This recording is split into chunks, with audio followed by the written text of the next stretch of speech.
I woke up and the sun was shining. I could hear someone talking in an emotional voice that was almost kept under control. I ran my fingers from my fringe up to the top of my head and slowly rubbed my scalp. A man was sitting on the bench next to mine.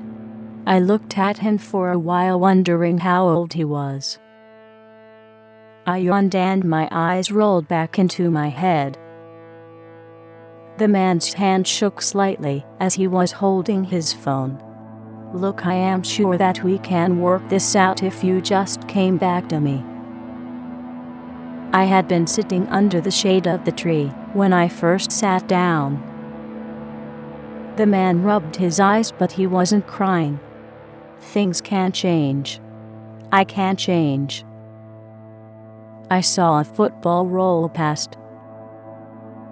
My right hand and my upper thigh were directly in the sunlight now. The man looked up to the heavens, closed his eyes, and then seemed to gulp a huge mouthful of air. As the ball started up the gentle slope, it started to slow its pace a little. The more I thought about it, the stronger the sun felt on my skin. "I'm starting to feel like you have never loved me." I felt sure that the man must be crying now, but fortunately he wasn't. Not yet.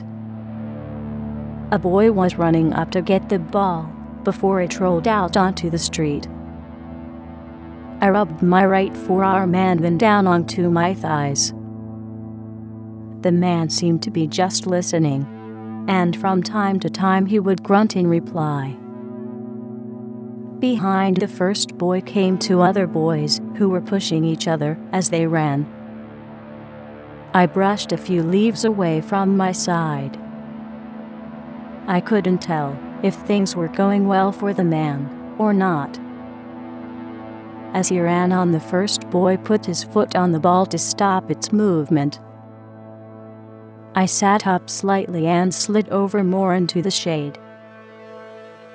Was he getting dumped, or was he getting a second chance? Just in time, the boy stopped himself before he ran out onto the road. Putting my hands near where I had been sitting, the bench felt hot. Eventually, the man seemed to be finishing his conversation, and he turned his phone off. A boy shouted something to one of his friends.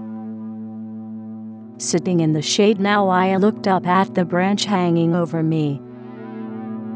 The man turned away from me slightly as he was putting his phone back in his pocket. I didn't catch what the boys were saying. As the breeze gently shook the branch, I could see the sunlight slowly appear and disappear. I couldn't see the look on the man's face, so I didn't know how to feel. The three boys stood in a small huddle around the ball. I reached down into my bag and pulled out my bottle of water. I thought the man would walk off, but he just seemed to keep sitting there with his head down as he was thinking things over. One boy rested his foot on the ball, while the tallest boy was talking. The water was lukewarm now. Whether it had been good news or bad, the man seemed to have a lot of things to think about. One of the boys pulled his arm up into his sleeve and used the material to wipe sweat off his face. I unscrewed the bottle lid and took a mouthful. While the boys were talking, one of them took their foot off the ball, and it rolled down to me.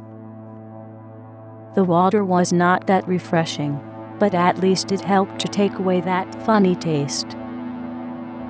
The ball eventually came to rest by my foot.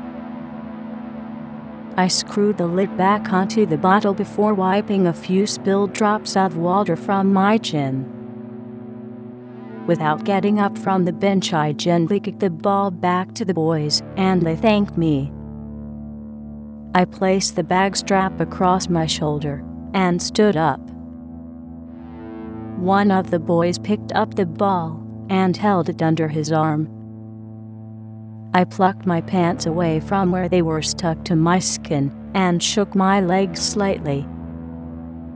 The boys started to walk away when suddenly one of them seemed to remember something and ran back where they had come from.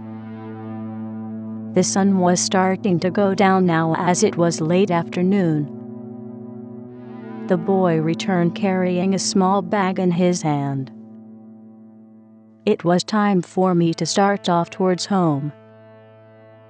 The boys finally said their goodbyes and went their separate ways.